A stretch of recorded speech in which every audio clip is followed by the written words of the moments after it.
माया कि career? Of course career. धेरै जस्तो मायाले धेरै जस्तो करियरसँग माया, करियरसँग माया। तर एउटामा रोज्नु पर्यो भने करियर, किनकि म अहिले स्टिल सिङ्गल छु, मैले त करियरै रोज्नु पर्यो नि। प्रेममा हुनुहुन्न? म छैन। भन्छ कहिले भोज खान पाउने? भोज चाहिँ अब योजना त्यस्तो केही छैन बिहेको लागि? अहिले त्यस्तो खासै योजना छैन। प्रेममा हुनुहुन्छ है, ठग्नु आज? होइन, छैन। साँच्चै हुनुहुन्न? केही समय अगाडि बिहा गर्ने कुरा चलेको थियो घरमा होइन, बिहा गर्नुपर्छ भनेर। अब अहिले यस्तो हो कि बिहा भन्ने कुरा चाहिँ नजुरिकन हुँदैन कि, जुर्नै पर्छ कि, कनेक्सन मिल्ने मान्छे पनि त हुनु पर्यो नि त होइन। त्यही भएर यत्रो समयसम्म स्टिल सिङ्गल? अब म सिङ्गलै छु। पहिला प्रेममा परेर ब्रेकअप भएको हो?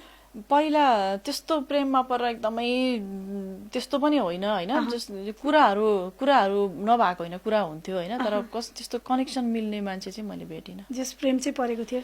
प्रेम पनि त्यस्तो प्रेम त परेन हो, मेरो त डाइरेक्ट बिहा नै गर्ने कुरा भएको थियो घर फ्यामिलीबाट। घर फ्यामिलीबाट। अनि भएन। अनि मैले त्यस्तो फेरि कस्तो भने म भनिहाल्छु नि, निरन्तर यही काममा मैले गर्नुपर्छ भन्ने भइरहँदाखेरि चाहिँ म एकतिर मात्रै फोकस भएको छु नि त, त्यही भएर। ओके।